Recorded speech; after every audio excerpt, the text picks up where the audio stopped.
Hi, I'm Gordon from Camera Labs, and this is my in-depth review of the Sony RX10 Mark V, a super zoom bridge camera with a built-in 24 to 600mm lens, a 1-inch type stacked sensor, 20 megapixel photos up to 30 frames per second, 4K 120 video, and one of Sony's best autofocus systems. And before even going any further, here's what you can do with that huge 25x optical range, taking you from wide angle to super telephoto.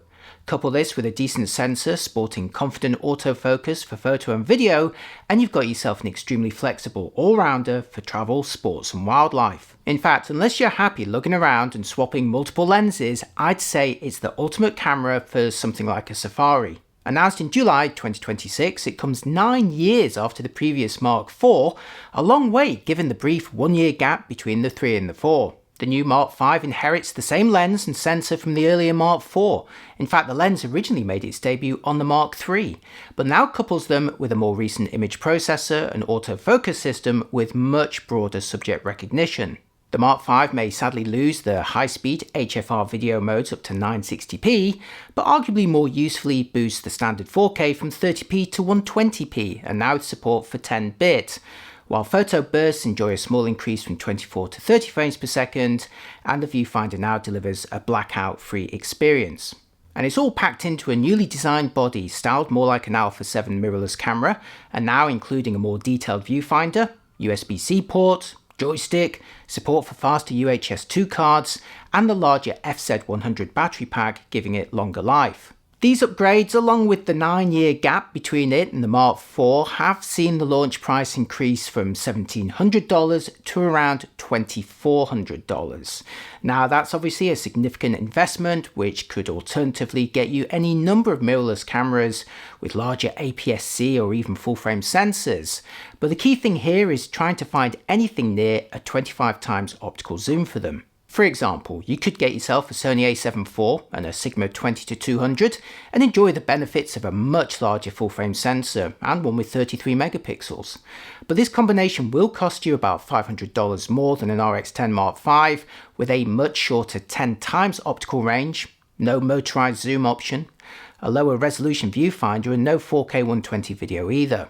A closer alternative could be a Sony a6700 with a Sigma 16-300 zoom for about $2,200, and that gets you a slightly larger APS-C sensor, but not quite as long a reach on the lens, and again a lower res viewfinder and no motorized zoom.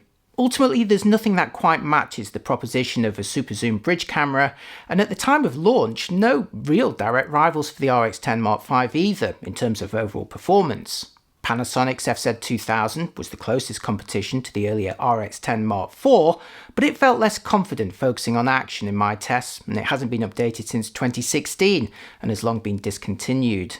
You may however find a bargain on a used model if you don't need phase detect autofocus or uncropped 4K. Meanwhile, Nikon continues to mildly update their bridge camera series with their latest P1100 from 2025 remaining uncontested for the longest optical zoom range, a whopping 125 times. That takes you from 24 to an enormous 3,000mm, plus it's around half the price of the new Sony. But that kind of optical range demands a smaller sensor, in this case a 1/2.3-inch type, and again less practical autofocus here for moving subjects. Ultimately, different people prioritize different features, but Sony continues to be the only company that gives you a big motorized zoom range with a decent sensor that can actually stay focused on fast-moving subjects. So let's put the latest RX10 Mark V through its paces and see how it measures up today. Measuring 136 by 95 by 151mm and weighing just over 1.1 kilograms with battery and of course the fixed lens, the RX10 Mark V is essentially the same size and weight as its predecessor. As such, it's roughly similar to handling a full-frame mirrorless camera that's fitted with, say, something like a 24-105 zoom. As before, Sony describes it as being sealed against dust and moisture, a valuable feature on a camera that's designed to be taken pretty much everywhere, and reassuring since you can't remove the lens to clean the sensor. That said, I would love to hear from any long-term owners of previous models regarding any issues that they've had with dust over time. But in terms of design, the RX10 Mark V represents a new direction for the series, switching the body for one that looks more like one of Sony's Alpha 7 models, with a control layout that will be immediately familiar to anyone who's used one of those cameras. This camera feels great in your hands with a generous and comfortable grip, allowing you to hold it securely without any fingers dangling. Your index finger rests naturally on the soft touch shutter release with a spring-loaded rocker to operate the motorized zoom. Note these are on a higher platform than the A7 bodies. Behind the shutter are a pair of custom function buttons and a chunky power slider. To its left is an A7 style mode dial featuring a useful collar to switch between stills, video and S&Q modes. And to its right are a pair of unmarked customizable thumb dials, the outer one being lockable.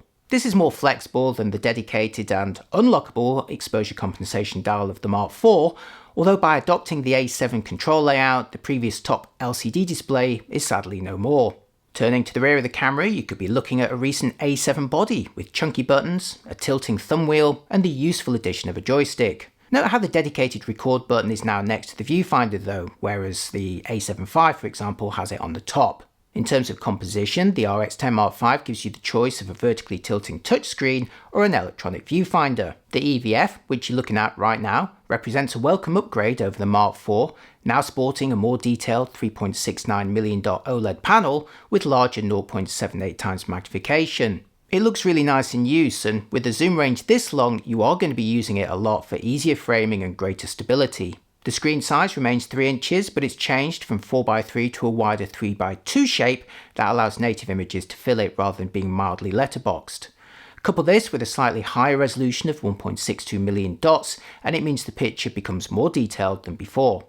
Interestingly though, despite adopting much of the A7 body style, Sony's resisted fitting a side-hinged, fully articulated screen here. Instead, the RX10 Mark V sticks with one that only tilts vertically, up by about 90 degrees, or down by about 45. On the plus side, this is quicker to deploy and easier to frame in line with the optical axis, especially at longer focal lengths, but it does mean you can't face it forward for easier selfies or vlogs. Like recent A7s, the RX10 V also inherits the ability to rotate the shooting information to remain upright when composing vertically with either the screen or the viewfinder. And this extends to the function menu, but not the main menu pages. Behind a door on the left-hand side, you'll find 3.5mm mic and headphone jacks, while behind a second door below this are micro HDMI, USB-C, and an older style micro USB port. The USB-C port is a welcome, well let's be honest, a necessary upgrade to the Mark V, providing faster data transfer as well as the chance to live stream up to 4K 30p or even connect to LANs with an adapter. Atop the viewfinder head is a multi-interface shoe, upgraded to now support both analog and newer digital connections like recent microphone accessories. Sadly though, the pop-up flash of the previous models has now gone. Under the camera you'll find a tripod thread in line with the optical axis and a compartment for the battery and the memory card. Unsurprisingly, the image processor now demands the more recent FZ100 battery pack, but this in turn extends the battery life by about 50% under ZEPA conditions, at least when you're composing with the screen. Meanwhile, the single SD slot now supports faster UHS-2 speeds, which in theory should allow quicker flushing of the buffer. I'm going to share my results for that later on in this review. Moving on, the lens appears unchanged from the earlier RX10 Mark III, where it made its debut in 2016, but even a decade later it remains a major highlight. I mean, on the one hand, it's always nice to see upgrades on a new camera, but honestly, what could they have done with this lens?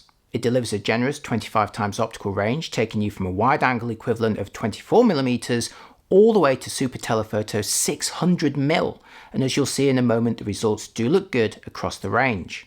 Objects that are almost invisibly small at the wide end become dominant on the frame at the long end, giving you enormous compositional flexibility without the hassle of carrying and swapping lenses. You could be framing up a big landscape view at one moment before spotting something interesting in the far distance and then zooming in to grab it. The camera powers up and is ready for action in about 1.5 seconds, and the motorized zoom takes about 2.5 seconds to fully extend from 24 to 600mm.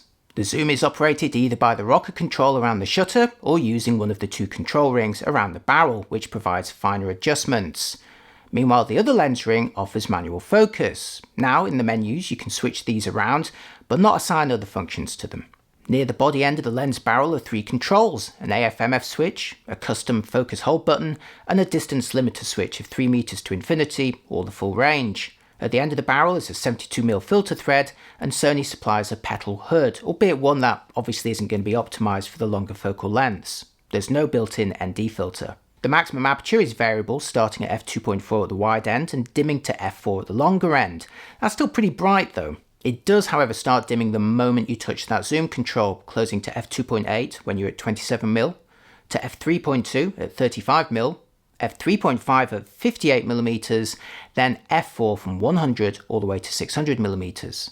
That said, it is brighter than most super zoom cameras, and if you exploit closer focusing, there is some potential for background blur, and I'll show you some examples in a moment. The barrel features a dedicated aperture ring which can be clicked or declicked, but it only works in aperture priority and full manual, and the largest apertures are of course overridden as you zoom in. You might have that aperture ring set to f2.4, but as soon as you start zooming in, that aperture is going to dim down. In my test, the optics don't appear to be parfocal, but the continuous autofocus is good enough to keep a subject sharp as you adjust the zoom, whether you're shooting photos or video. And during video, the zoom slows to mostly avoid juddering adjustments or obvious exposure changes, at least when you've got it at f4 or dimmer, and that delivers a pretty smooth result, free from most distractions. The lens can focus pretty close too, just 3cm from the front when set to 24mm, or from a distance of 72cm when zoomed to 600mm. And both of these deliver roughly similar magnification too, approaching 50%. But the longer end can be useful for avoiding shadows or disturbing subjects like insects. Like other lenses with super telephoto reach, the primary stabilization for photos is optical, with video also supporting optional digital enhancement. Now to show it in action, I filmed 3 clips, handheld in 4K for you midway through the range at 300mm. First up, the view with SteadyShot disabled, where the image is unsurprisingly shaky. Next for standard SteadyShot, which I believe is optical only. Either way, there's a huge improvement in the stability of the image, making it practical to handhold sharp results. And now for the optional active SteadyShot, available on video up to 60p, but not at 100 or 120p. As you can see, this incurs a substantial crop in return for hopefully steadier performance, but your mileage may vary. Now SteadyShot proved very effective in my tests for holding a static image, but tended to compensate when I tried to pan. As such, I found it hard to smoothly film, say, a bird flying past at longer focal lengths, but there may be a setting or a technique to improve this. As for the shutter, you can select either fully mechanical or fully electronic. The mechanical mode uses a quiet leaf shutter with a range of 2000 to 30 seconds, or bulb. A bulb timer is available, allowing you to preset exposures between 2 and 900 seconds. Like most leaf shutters, which also adjust the aperture, there are some restrictions on the combinations. At apertures between f2.4 and f7.1, the maximum shutter speed on the RX10 Mark V drops to just 1,000th of a second, and it only allows the top speed of 2,000th of a second at apertures of f8 or dimmer. And this can be a bit limiting when shooting with large apertures under bright conditions. But the electronic shutter faces no such restrictions, while also increasing the fastest shutter speed to 16,000th of a second. And as you'll see, the stack sensor does minimize skewing artifacts. From the image quality menus, you can choose between JPEG or 2 types of HIF formats, and whether they're recorded with a RAW file, or indeed if you just want a RAW file by itself. RAW files can be encoded in lossless compressed or compressed formats, while JPEG and HIF files offer 4 types of compression, 3 resolutions, and 4 aspect ratios. I'm confirming the bit depth for RAW files, and if it changes for the shutter type. The native format of the sensor is 3x2 in shape, delivering 20.1 megapixel images with 5472 by 3648 pixels. Sony's also added a selection of creative looks and expanded the upper limit in the D-Range Optimizer or DRO mode. There's also a built-in interval timer, as well as bracketing for exposure, white balance, or again DRO. Right, I've got loads of results to go through, so let's get started with a distant landscape scene at a variety of focal lengths. Here's the RX10 Mark V at the shortest end of its range, an equivalent of 24mm, here with the aperture closed a tad to f4. Zoom into the middle of the frame and the details look pretty good, as you'd hope. Meanwhile, head out to the sides and the quality remains mostly sharp, so a solid start at this end of the range. Now let's jump forward to 50mm equivalent, again at f4, and again, taking a closer look in the middle of the frame, is looking nice and sharp. Meanwhile, head out towards the sides, and again, the quality is maintained. Let's now double the focal length again, here at 100mm equivalent. Taking a closer look in the middle shows the details are again sharp, and heading towards the edges shows again that they're maintained across the frame. It's looking pretty good so far. Next for the lens at 200mm equivalent, where you will begin to notice some shimmering in the background due to heat rising on this particular day. Now this is always the challenge when testing longer focal length lenses, but in the middle of the frame the railings are still looking nice and crisp. Meanwhile, heading out towards the sides again shows the detail is maintained. Now this coverage so far represents the range of the pocket-sized RX100 Mark VII, but the larger lens of the RX10 Mark V allows us to get much closer. So now for the camera at 400mm equivalent, and here I've reframed to show a more interesting portion of the pier at this focal length. Zooming in for a closer look in the middle reveals some shimmering, inevitably due to the heat rising, but there's still plenty of fine details to enjoy. Likewise, as I head towards the corner of the image and take a closer look at that sign. And finally, at the maximum focal length, an equivalent of 600mm, where you can really feel the frame with distant details. Looking closer in the middle, of course, shows some shimmer from atmospheric conditions, but equally, there's decent details in there too. And heading to the corner again shows that detail is maintained with lots to see around that sign. Shoot under cooler conditions or at closer distances and the images can look even crisper. And to illustrate the huge 25x optical range that's available, let's see the same view but zoomed out to the widest 24mm coverage. It really is a dramatic range to have without ever having to carry or swap lenses, and as you've seen, the camera delivers great results from wide to super telephoto. Moving on to video, the RX10 Mark V represents a big upgrade over the Mark IV, with many of the options inherited from recent A7 models. So from the menus, you can choose between 1080 HD and 4K resolutions in a choice of encoding formats, frame rates, bit rates, and bit depths. I'm going to be showing you the PAL options here, and thanks to the latest operating system, the Mark V also banishes the often confusing menus of its predecessors. Uncropped 1080 is available from 24 to 120p, with the choice of 8 or 10-bit up to 60p, or 8-bit only at 100 and 120p. Uncropped and oversampled 4K is available from 24 to 60p, while 4K at 100 or 120p is also available, but with a fairly substantial crop that I personally measured at about 1.5 times horizontally. 8 and 10-bit options are available. Like most alpha cameras, switching to the high efficiency XAVC-HS mode means no 25 or 30p frame rates, and there's also nothing higher than 4K in terms of resolution, nor different aspect ratios like DCI or open gate. S&Q mode allows you to record footage that's sped up or slowed down in camera, including 1080 up to 240p, albeit lacking the HFR modes of the Mark IV, which could increase up to 960 frames per second, albeit again with a steady loss of quality. I believe this may be because the image processor used on the Mark V doesn't support HFR, and the A7 style controls don't show the option either. It is a shame, but having 4K up to 120p and in 10-bit if you like is a decent consolation. S-Log3 is also available for those who want to grade, more useful now with support for 10-bit video modes. So let's have a look at some footage, starting here in 1080 25p, next for 1080 at 50p where the view remains uncropped, and next at 1080 100p, still uncropped and recorded with sound too, but at a higher minimum sensitivity of 250 ISO, which does result in increased noise in flat or shadow areas. I didn't realise this at the time, so didn't fully compensate for this on my exposure, sorry about that. Now back to 1080 at 25p, before switching to 4K at 25p, again uncropped and oversampled here to deliver visibly crisper details.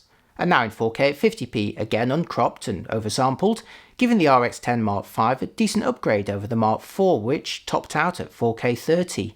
And finally in 4K 100p, incurring the substantial 1.5 times crop that I measured earlier, and like 1080 100p, recorded at a higher minimum sensitivity of 250 ISO.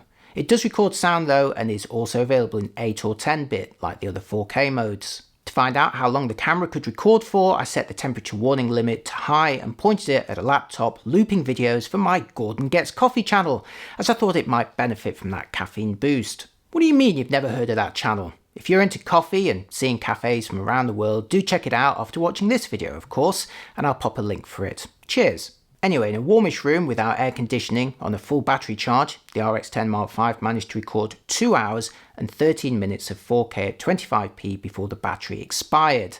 At this point, there'd be no overheating warnings, although some surfaces of the body, especially behind the screen and around the battery compartment, had become very warm at this point, but I wouldn't describe them as being hot. Just before moving on to my next photo test, a quick look at rolling shutter performance for video, starting with 1080 at 25p. Hold on to your lunches. Here, as I shake the camera back and forth, there's virtually no visible skewing. Likewise at 1080 50p, where the camera remains well behaved, and now at 1080 100p, again, where it avoids most skewing artifacts. So let's switch to 4K 25p, again, looking pretty good here, before switching to 4K at 50p, still avoiding most skewing, and finally in 4K at 100p, again with the crop in this mode, but again, looking well behaved, all thanks to the fast readout of the stacked sensor. You're also going to see a bunch of electronic photo bursts soon. Next for a photo noise test, with this still life scene, so let's zoom in for a closer look. You're looking at out of camera JPEGs here since the raw files weren't supported at the time that I made this video, and this first shot was taken at the extended low sensitivity of 64 ISO. Next for the extended low of 80 ISO, before moving to 100 ISO, which to me looks a tad crisper when pixel peeping. This is the base setting of the sensor and the one that gives the best results.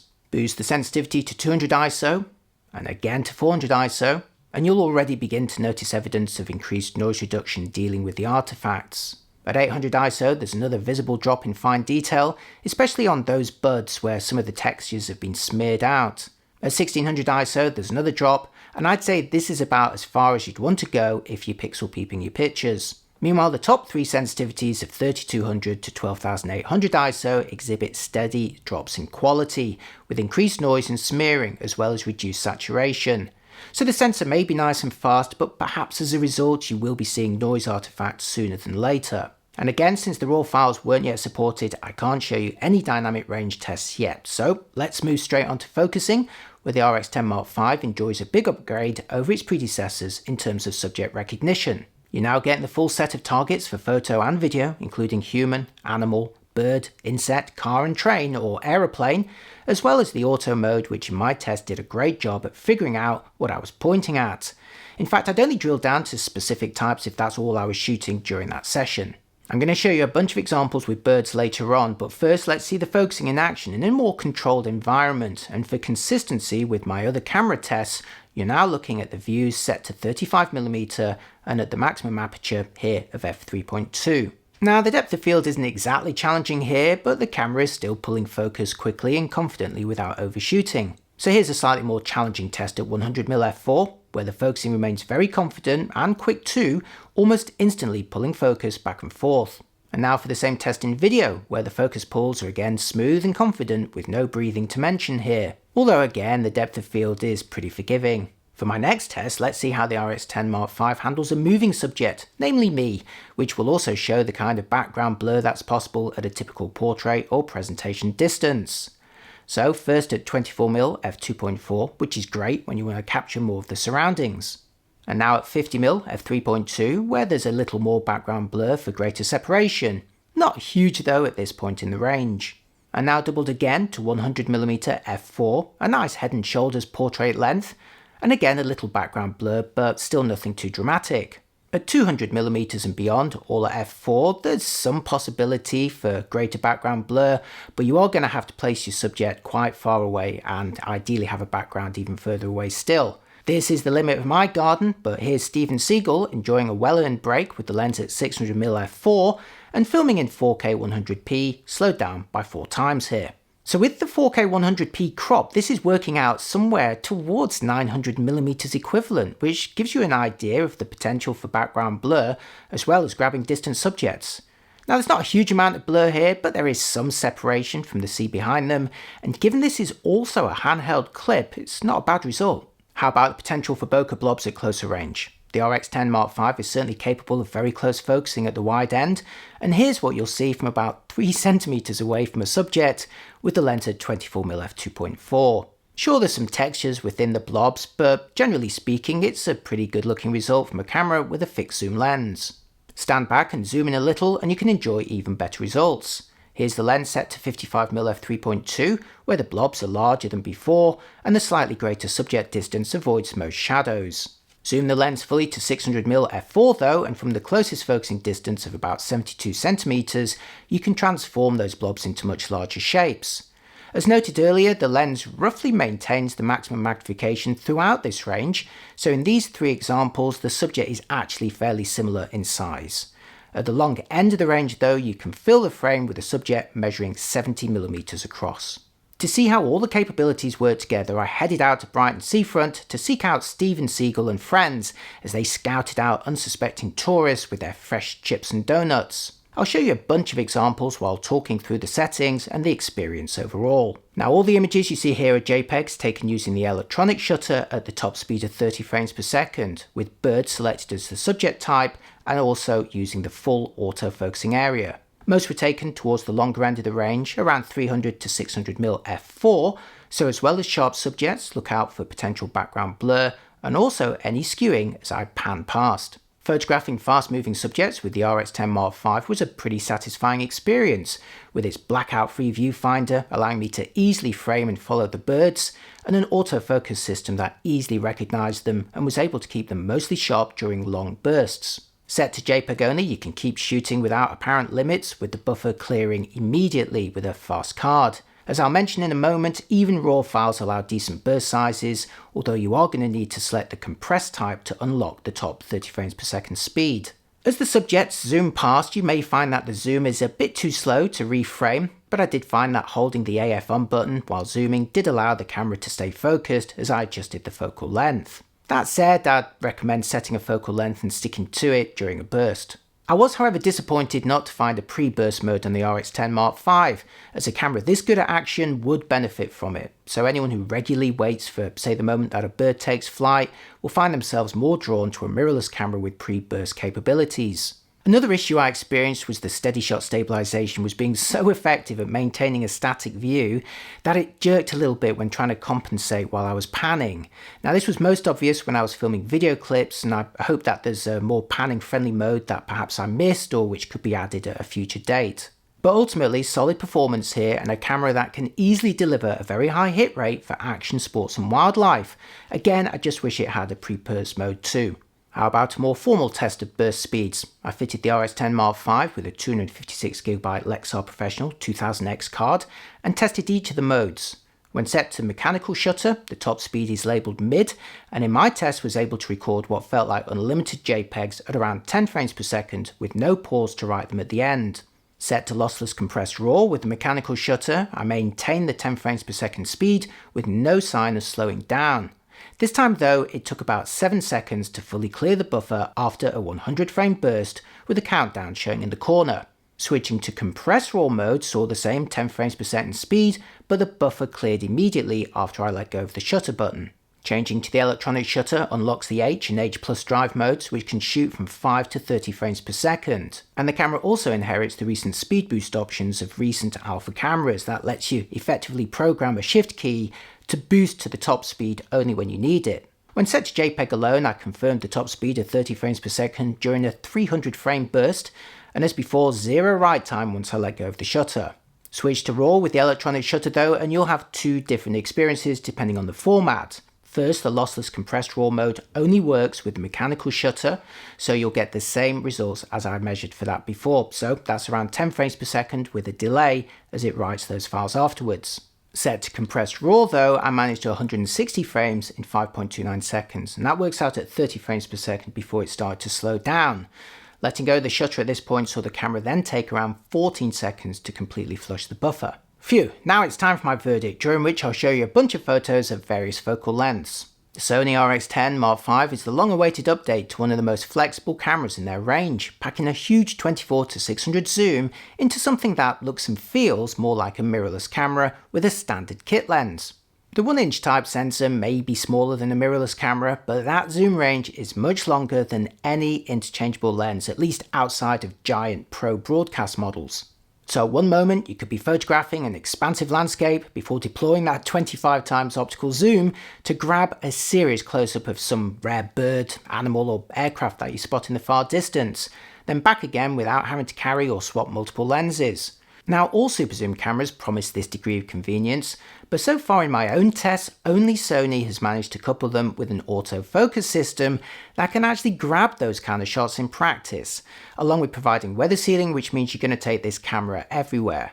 The RX10 Mark V makes big promises, but is one of the few cameras that actually delivers on them. But then so did the earlier RX10 Mark IV launched 7 years previously, and it's testament to how much they got right on that model that both the sensor and the lens on the new version are exactly the same. Now, some may find that disappointing that neither have been upgraded, but you have to ask yourself, what exactly would you change?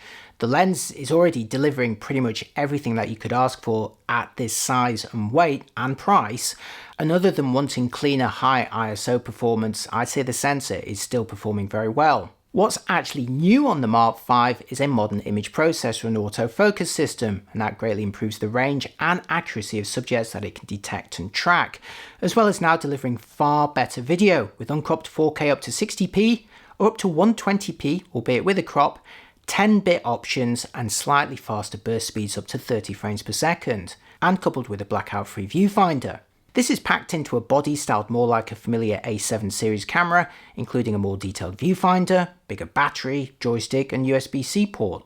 Now these upgrades, along with 9 years of inflation, have seen the price jump to around $2,400, which could alternatively get you all manner of mirrorless bodies and a nice long lens to go with them.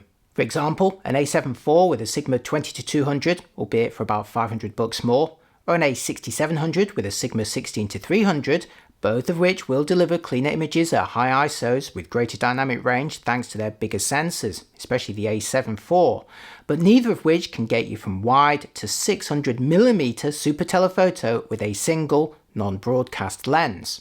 Now don't get me wrong, the RX10 won't be for everyone. For a camera so adept to action, there's annoyingly no pre-burst mode. Pixel peepers will see evidence of noise reduction pretty early on in the ISO range, and some will miss the pop-up flash and HFR video from the earlier Mark IV. Indeed, it's certainly worth keeping an eye open for used Mark IV models, as the lens and sensor are again the same, and the autofocus on that model was still pretty good back then. But ultimately, if you want this kind of range from a new all-in-one camera with performance that can genuinely handle sports, wildlife and action, there is currently nothing to rival the RX10 Mark V, and even though the price has gone up, it's a relief to actually have it available. Now Sony needs to look at its other RX powerhouse, the Pocket RX100 Mark VII. I recently retested it as part of a compact camera group test and it still impresses years later. So I wonder what they could do to actually improve it, and crucially whether they would need to accommodate a bigger and heavier battery as a consequence. And that's it for another big review. So if you got to the end, thanks for watching it all. Hopefully one of the more detailed reviews that you'll find out there on this camera, and as always I'd love to hear what you think of it. There's no sponsor to thank for this review either, so that only leaves me to ask any coffee lovers out there if they'd be interested in checking out my Gordon Gets Coffee channel that I've linked to here. Coffee tutorials, interviews and reviews of cool cafes from around the world. I'll see you there. Cheers.